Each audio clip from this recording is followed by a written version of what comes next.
విద్యా కమిషన్కి సంబంధించినటువంటి మీటింగ్లో మీరు కూడా పాల్గొన్నారు. మేధావులు ప్రొఫెసర్ ఆరగోపాల్, ఆకునూరు మురళి, మీరు చాలామంది కూడా అందులో పాల్గొనడం జరిగింది. ఈ కమిషన్ విషయంలో ప్రభుత్వం ముందడుగు వేస్తున్నటువంటి వార్తలు కూడా వస్తున్నాయి. ఎంతవరకు మేలు చేకూరుస్తుందంటారు తెలంగాణ విద్యార్థులకు? కమిషన్ అనేది ఒక చిన్న భాగం. మేము మొత్తంగానే విద్యను సమగ్రంగా చూడాలి అని చెప్పినాం.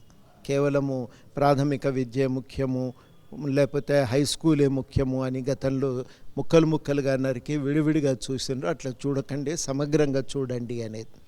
రెండవది మేము అన్నది ఏంటంటే పబ్లిక్ విద్యా సంస్థలు బలపడాలి, గవర్నమెంట్ విద్యా సంస్థలు బలపడాలి. అవి బలపడకుండా పేద విద్యార్థులకు, ఎస్సీ ఎస్టీ బీసీ మైనారిటీలకు విద్య అందదు. అది మనం ప్రధానంగా దృష్టిలో పెట్టుకోవాలి. 3 విద్యను బలోపేతం చేయటానికి టీచర్లు కావాలి, మౌలిక సదుపాయాలు కావాలి అనే మాటను కూడా నొక్కి చెప్పినాం. ఒక క్లాస్ రూము స్కూలు ఎట్లా ఉండాలనేది కూడా కొన్ని సూచనలు అందజేయటం జరిగింది. ప్రత్యేకించి ఈ అన్ని సమగ్రంగా ఈ అభివృద్ధి చేయటానికి ఇప్పుడు ఉన్న ఆధునిక పరిజ్ఞానాన్ని కూడా మనం వాడుకోవాలని ఇవన్నీ కూడా సూచనలు చేయటం జరిగింది. కేసీఆర్ మొత్తానికైతే అసెంబ్లీకి వచ్చిండు. ప్రతిపక్ష నేతగా ఎన్నికైన తర్వాత రెండోసారి బడ్జెట్ జరుగుతున్నటువంటి సందర్భంలో అసెంబ్లీకి అయితే వచ్చింది. అసెంబ్లీకి రావడాన్ని ఎట్లా చూస్తారు? ఇంకా అసెంబ్లీ వేదికగా పలు రకాలైనటువంటి కామెంట్స్ కూడా చేయడం జరిగింది. డోల్లా బడ్జెట్ ఇట్లాంటివి రావటం ఆయన బాధ్యత, దాన్ని కామెంట్ చేసేదే ఉంది.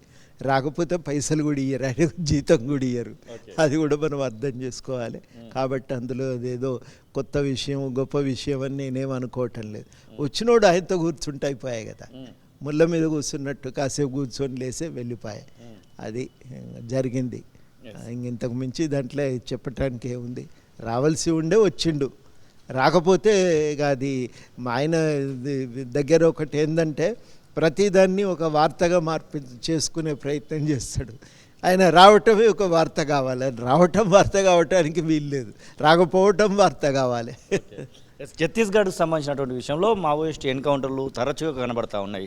మీరు గతంలో పౌర హక్కులకు సంబంధించినటువంటి నేతగా, తర్వాత చాలా ఉద్యమాలలో పాల్గొన్నటువంటి నేతగా, అక్కడ జరుగుతున్నటువంటి వాటిని ఎట్లా చూస్తారు? ఇక్కడ ఉన్నటువంటి మానవ హక్కులు, పౌర హక్కులకు సంబంధించినటువంటి వాళ్ళు మాత్రం ఇవి కావాలని చేస్తున్నటువంటి హత్యలు ఒక వర్గాన్ని, ఒక సామాజిక వర్గాన్ని లేకుండా చేసేటువంటి ప్రయత్నం చేస్తున్నారని చెప్పేసి విమర్శిస్తున్నారు. ఏవైనా కానీ చంపితే సమాజం మారుతుంది అనుకుంటే పొరపాటు. మనుషులను చంపితే ఆలోచనలు పోవు, సమాజము మారదు. ఇది చాలా కీలకం. ఇక రెండవ విషయం ఏంటంటే నక్సలైట్ల ఏరువేత పేరుతో ఆదివాసులను ఇబ్బందికి గురి చేయటం కూడా సమంజసం కాదు. దాని విషయం కూడా పునరాలోచన జరగాలి. ఆ ఆదివాసులకు మనం సాధారణ ప్రజలు కదా, వాళ్ళని ఎందుకు ఇబ్బందికి గురి చేస్తారు? ఇది సరి అయింది కాదు. వాళ్ళ జీవించే హక్కు కానీ, వాళ్లకు నివాసపు హక్కు కానీ, వాళ్ళ పద్ధతుల ప్రకారం వాళ్ళు తమ అభివృద్ధి కోసం చేసే ప్రయత్నాలను కానీ వీటిని అణచటానికి వీల్లేదు. వీటి మీద సుప్రీంకోర్టు ఇదివరకే తీర్పు ఇచ్చింది. ఆ తీర్పుకు కట్టుబడి నడుచుకోవాలని మాత్రమే కోరుతారు. ఇది ప్రొఫెసర్ కోదండరాం చెప్తున్న మాటలు. ఖచ్చితంగా తెలంగాణ రాష్ట్రానికి సంబంధించినటువంటి విషయంలో కాంగ్రెస్ పార్టీ పెట్టినటువంటి బడ్జెట్, కాంగ్రెస్ ప్రభుత్వం పెట్టినటువంటి బడ్జెట్ అయితే ఆశాజనకంగానే ఉంది. ఇచ్చినటువంటి హామీలన్నింటినీ అమలు చేస్తే మాత్రం తప్పకుండా హర్షించదగినటువంటి విషయమే అని చెప్పేసి వారు చెప్తున్న పరిస్థితి. కెమెరా పర్సన్ సతీష్తో శ్రీనివాస్, తొలి వెలుగు, హైదరాబాద్. అసలైన తొలి వెలుగు. ఫాలో వాట్సాప్ @తొలి వెలుగు అఫీషియల్.